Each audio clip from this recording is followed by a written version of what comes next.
नमस्कार सियोर सक्सेसলৈ স্বাগতম। আজি দ্বাদশ মানৰ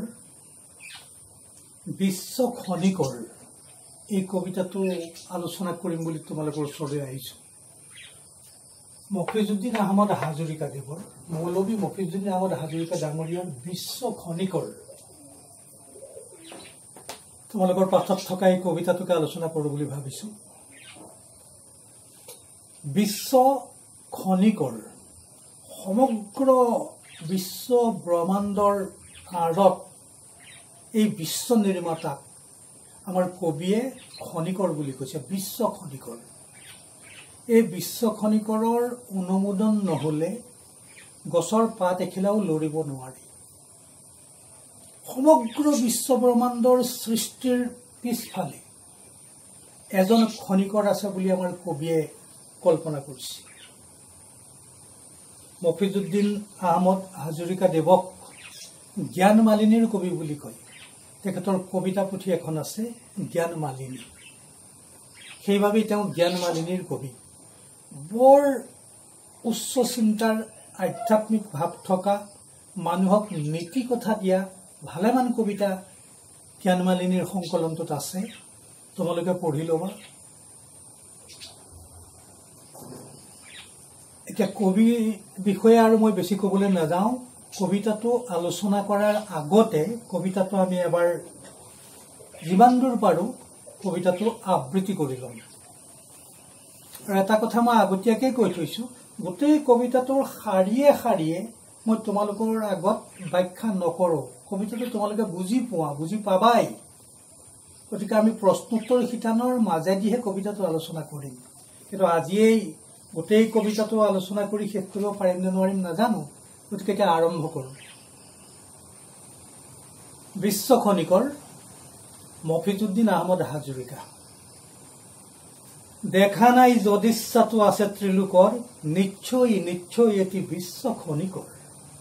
গ্ৰহ তৰা বেলি জোন আছে আলাসতে পোন, তেওঁৰেহে কৃপা জৰি টনাটনি কৰি।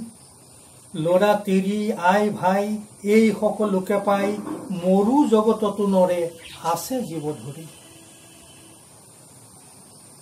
চোৱাচোন, গ্ৰহ তৰা বেলি জোন আছে আলাসতে পোন, তেওঁৰেহে কৃপা জৰি টনাটনি কৰি। এই বিশ্ব নিৰ্মাতা পৰম সত্তাৰ কৃপা জৰিৰ টানত আকৰ্ষণত এইবিলাক আলাসতে আছে। বিজ্ঞানতো কি যদি তোমালোকে মহাকৰ্ষণ শক্তিৰ কথা আমি এতিয়া পাওঁ যে মহাকৰ্ষণ শক্তিয়ে ইটোৱে সিটোক টনাটনি কৰি কোনো কলৈকো আঁতৰি নোযোৱাকৈ এই মহাশূন্যত বিচৰণ কৰি আছে। এই মহাকৰ্ষণ শক্তিক আমাৰ কবিয়ে কৃপাজৰী বুলি কোৱাৰ ইচ্ছা কৰিছে। গতিকে তোমালোকে ইচ্ছা কৰিলে সেই কৃপাজৰী আৰু মহাকৰ্ষণীয় যিটো শক্তি, মাধ্যাকৰ্ষণ শক্তিৰ কথা কোৱা নাই দেই। মাধ্যাকৰ্ষণে পৃথিৱীলৈ বস্তুবিলাক টানি আনে।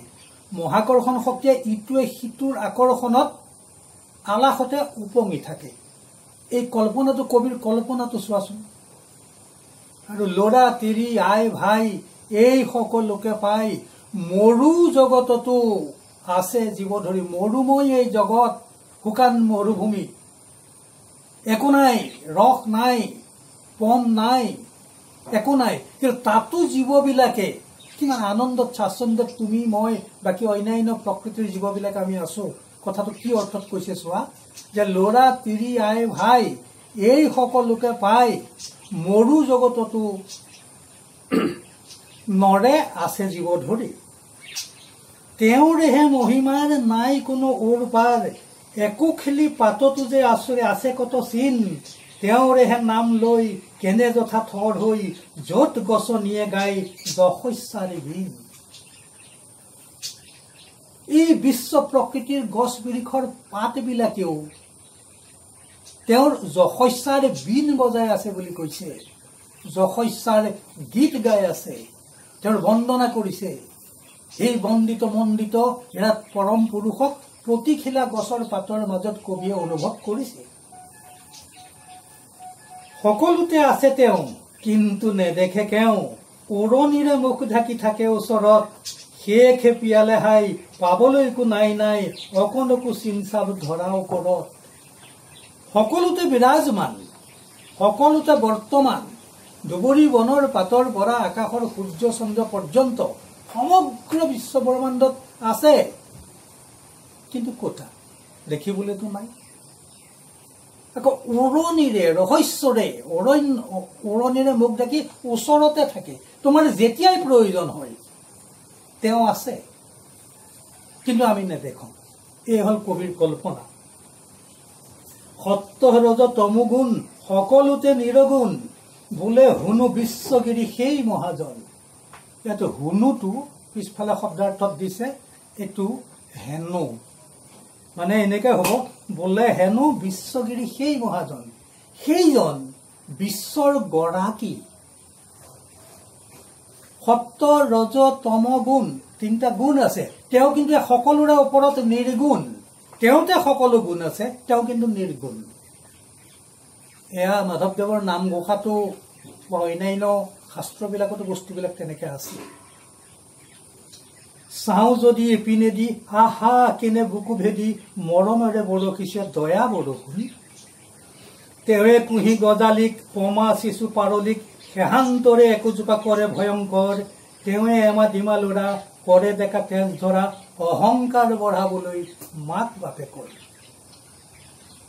তোমালোক ডাঙৰ হৈ আহিছা আমি কম আমাৰ ল'ৰা ডেকা হৈছে আমাৰ ছোৱালী গাভৰু হৈছে ডাঙৰ হৈছে অহংকাৰ বাঢ়ি যায় মাক বাপেকৰ পিছত গৈ তোমালোকে কি কৰিবা সেইটো বেলেগ কথা ভাল কৰিবা জানো কিন্তু তোমালোকক লৈ মাক বাপেকৰ অহংকাৰ মোৰ সন্তানক লৈ মোৰ অহংকাৰ তোমালোকক লৈ তোমালোকৰ মা দেউতাৰ জ্যেষ্ঠসকলৰ অহংকাৰ আমাৰ ল'ৰা আমাৰ ছোৱালী এই কথাটো কবিয়ে কৈছিল পমা শিশু পাৰলিক সৰু সৰু গছ গছনিবিলাকক তেওঁ একোজোপা ভয়ংকৰ গছলৈ পৰিৱৰ্তন কৰি দিয়ে তেওঁ নহ'লে গছ বাঢ়িব নোৱাৰে তেওঁ নহ'লে আমাৰ বৃদ্ধি নহ'ব তেওঁ নহ'লে একো নহ'ব বিশ্ব খনিকৰ নহ'লে আমাৰ একো নহ'ব এই কথাটো কবিয়ে কৈছে তেৱে মানি তেৱে মান তেৱে দানী তেৱে দান তেৱে কাম তেৱে কৰ্মী খেতি খেতিয়ক তেৱে জ্ঞানী তেৱে জ্ঞান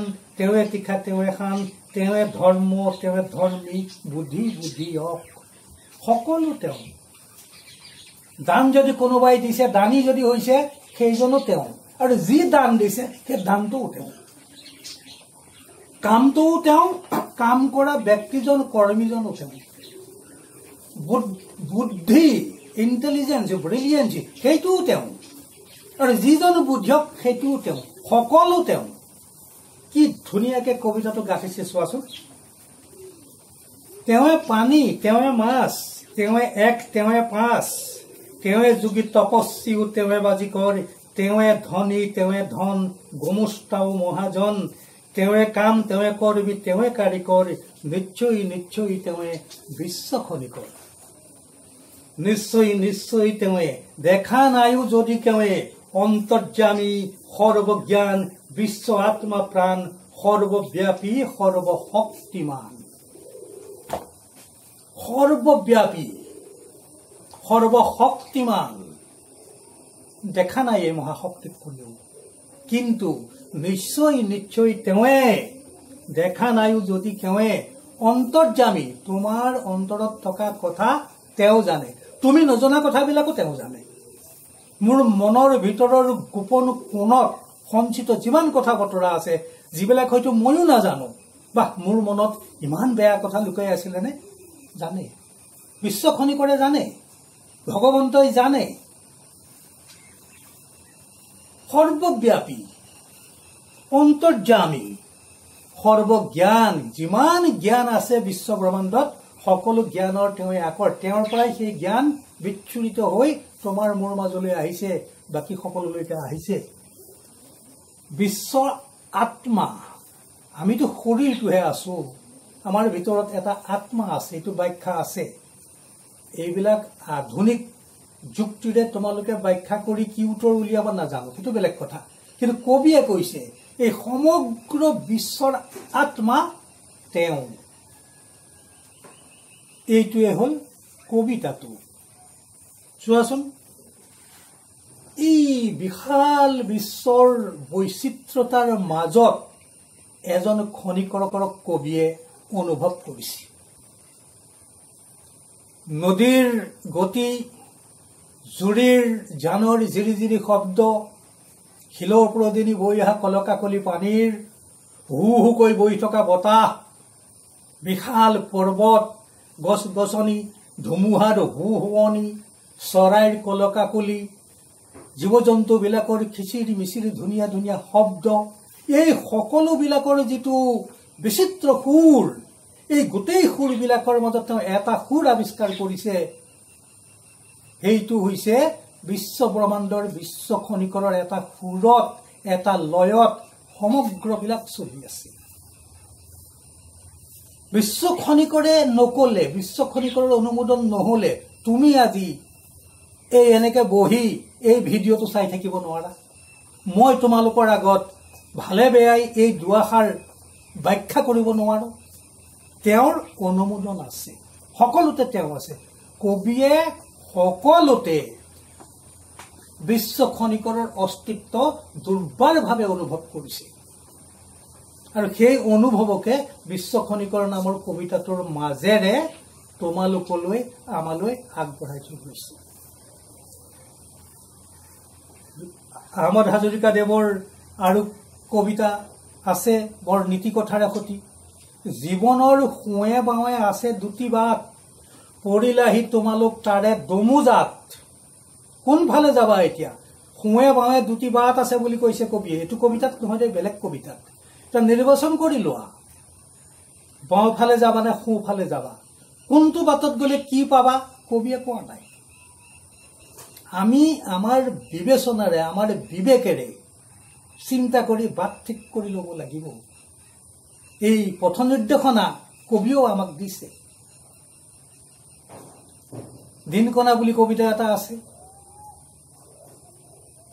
এইবিলাকো পৰৱৰ্তী সময়ত বা এতিয়াও হয়তো তোমালোকে পঢ়িছা। গতিকে এইটোৱেই হ'ল বিশ্ব খনিকৰ। জ্ঞানমালিনীৰ কবি আহমদ হাজৰিকাৰ বিষয়ে যিখিনি আছে সেইখিনিয়ে তোমালোকে আলোচনা কৰিবা। তেখেতৰ মৃত্যুৰ পিছত তেখেতৰ গোটেই কবিতাখিনি সংগ্ৰহ কৰি তত্ত্ব পাৰিজাত নামৰ আৰু এখন কাব্য সংকলন উলিয়াইছে। অসমৰ সহৃদয় ৰাইজে অসম সাহিত্য সভাৰ শিৰৰ মুকুট সভাপতিৰ আসনখনো তেখেতক 1930 চনৰ গোলাঘাট অধিৱেশনত দিছে। গতিকে তেখেতৰ বিষয়েও কিছু অধ্যয়ন কৰি ল'বা। আমি কবিতাটো আলোচনা কৰিম। গতিকে মই আগতেই কৈছো যে গোটেই কবিতাটো শাৰীয়ে শাৰীয়ে মই ব্যাখ্যা কৰি নাযাওঁ। এটা বুজিবলৈ সহজ, কাৰণ আমাৰ মনতো সেই পৰমজনৰ প্ৰতি এক আধ্যাত্মিক ভাৱ থাকেই। পৰম তৃষ্ণাত আমিও আকুল হৈ থাকো। নহলেনো ইমানবিলাক পোৱাৰ পিছতো বিশ্বখনত আমি ঢেৰ পাইছো। গোটেই পৃথিৱীখন পকেটত লৈ ফুৰালৈ তোমালোকে এই মোবাইলটো পাইছা। সমগ্ৰ খবৰ আজি তোমালোকৰ পকেটত আছে। গোটেই পৃথিৱীখন এখন ঘৰ হৈ গৈছে। এখন ঘৰ। ইমানখিনি পোৱাৰ পিছতো কিন্তু মানুহৰ তৃষ্ণা শেষ হোৱা নাই। এই পৰম তৃষ্ণা, পৰমজনৰ কথা তোমালোকেও জানা। সেইজনৰ প্ৰতি কৃতজ্ঞতা, সেইজনৰ প্ৰতি শ্ৰদ্ধা, সেইজনে যে সকলোকে চলাইছে, এই ভাৱটো এইটো কবিতাটোত আছে। গতিকে আমি প্ৰশ্নোত্তৰৰ মাজেদিহে কবিতাটো আলোচনা কৰিম। এতিয়া প্ৰথম প্ৰশ্নটো অতি চমু উত্তৰ। প্ৰতিটো প্ৰশ্নৰ মূল্যাংক 1। অসমীয়া সাহিত্যত জ্ঞানমালিনীৰ কবি হিচাপে কোনগৰাকী কবি জনাজাত? এইটোৰ উত্তৰ তোমালোকক দিয়াৰ কোনো প্ৰয়োজন নাই। মফিজুদ্দিন আহমদ হাজৰিকাৰ মৰণোত্তৰ কালত প্ৰকাশিত কবিতা পুথিখনৰ নাম কি? মই কলোৱেই, তত্ত্ব পাৰিজাত। বিশ্ব খনিকৰ বুলি লেখকে কাৰ কথা কৈছে? বিশ্ব খনিকৰ বুলি কবিয়ে ক'ব বিচাৰিছে এই সমগ্ৰ বিশ্ব ব্ৰহ্মাণ্ড নিৰ্মাণ কৰা যিগৰাকী খনিকৰ নিৰ্মাণ কৰোতাক খনিকৰ বুলি কয়, যে সমগ্ৰ বিশ্ব ব্ৰহ্মাণ্ড নিৰ্মাণ কৰোতাজনক কবিয়ে বিশ্ব খনিকৰ বুলি কৈছে। মূল্যাংকন 1 তাত আৰু বিশেষনো কি লিখিবা, তথাপিতো যদি মন যায় আৰু যোগ কৰি দিবা। বিশ্ব খনিকৰ কোন শ্ৰেণীৰ কবিতা? এই প্ৰশ্নটো কোন শ্ৰেণীৰ কবিতা বুলি ক'লে ইয়াক আধ্যাত্মিক ভাৱযুক্ত এই শ্ৰেণীৰ কবিতা, দাৰ্শনিক শ্ৰেণীৰ কবিতা বুলি আমি ক'ব পাৰোঁ, কাৰণ ইয়াত জীৱন দৰ্শন আছে। বিশ্বখনক ভিন্ন ভিন্ন দৃষ্টিভংগীৰে আমি ব্যাখ্যা কৰোঁ। কবিয়ে এক বিশেষ দৰ্শন লৈ এই কবিতাটোত বিশ্ব ব্ৰহ্মাণ্ডক, বিশ্ব খনিকৰক ব্যাখ্যা কৰিব বিচাৰিছে। ই এটা আধ্যাত্মিক শ্ৰেণীৰ কবিতা। মফিজুদ্দিন আহমদ হাজৰিকা কোন যুগৰ কবি? এতিয়া শেষৰ ফালে এই বস্তুটো তোমালোকে পাবা।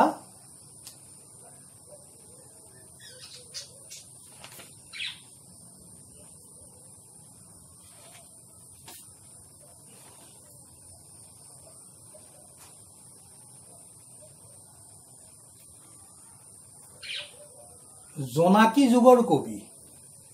প্ৰথমতে লিখিছে যে জোনাকী যুগৰ কবি সাহিত্যিকসকলৰ সমসাময়িক হলেও সেই কাকতৰ লগত কবি মফিজুদ্দিন আহমদ হাজৰিকা জড়িত নাছিল।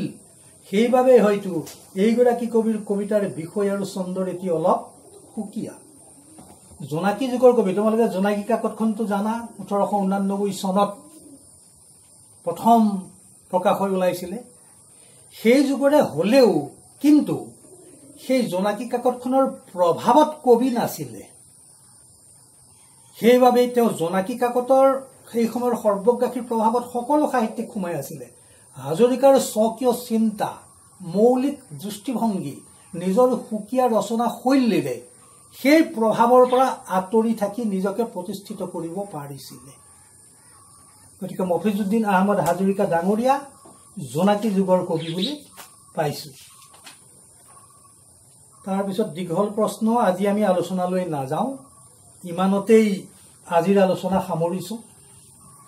কবিতাটো তোমালোকে পঢ়িবা, ডাঙৰ ডাঙৰকে পঢ়িবা।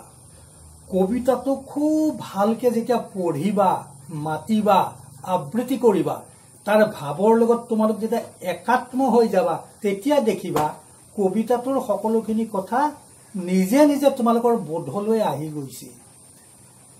গতিকে কবিতা অন্তৰৰ দৰদ দি পাঠ কৰাটো বৰ গুৰুত্বপূৰ্ণ। তেতিয়া কবিতাৰ ভাৱটো নিজে নিজে তোমাৰ মনৰ ভিতৰত সোমাই যায়। তোমালোকেও চেষ্টা কৰিবা। আজি ইমানতে সামৰিছো। নমস্কাৰ।